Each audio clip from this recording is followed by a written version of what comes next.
കണ്ണൂർ പരിയാരം ഏഴിലോട് മസ്ജിദിൽ ലഹരി ഉപയോഗിച്ച് ക്രിമിനലിന്റെ പരാക്രമം. അക്രമം തടയാൻ ശ്രമിച്ച പള്ളി ഇമാമിന്റെ സഹായി ഉൾപ്പെടെ 3 പേർക്ക് കുത്തേറ്റു. സംഭവത്തിൽ കാസർഗോഡ് സ്വദേശി സിയാദ് അബ്ദുള്ളയെ പരിയാരം പോലീസ് കസ്റ്റഡിയിലെടുത്തു.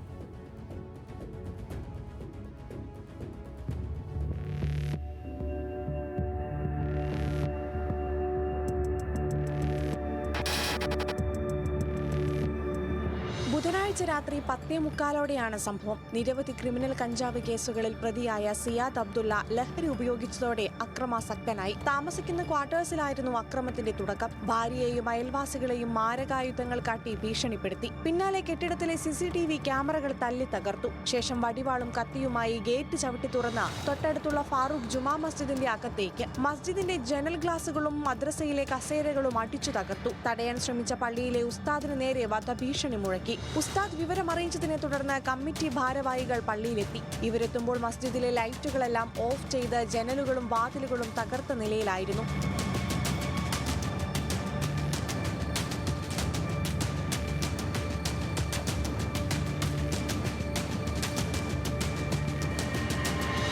അക്രമിയെ കീഴ്പ്പെടുത്താൻ ശ്രമിക്കുന്നതിനിടെ നസീർ എന്നയാൾക്ക് പുറത്തും കാലിനും ഗുരുതരമായി കുത്തേറ്റു. നസീറിന്റെ നിലവിളി കേട്ട് ഓടിയെത്തിയ ഇമാമിന്റെ സഹായി മുഹമ്മദ് ആഷിഖ്, കമ്മിറ്റി ഭാരവാഹി KM സമീർ എന്നിവരെയും പ്രതി കുത്തി പരിക്കേൽപ്പിച്ചു. ബഹളം കേട്ട് കൂടുതൽ നാട്ടുകാർ എത്തിയതോടെയാണ് അക്രമിയെ സാഹസികമായി കീഴ്പ്പെടുത്തിയത്. സ്ഥലത്തെത്തിയ പരിയാരം പോലീസ് പ്രതിയെ കസ്റ്റഡിയിലെടുത്തു.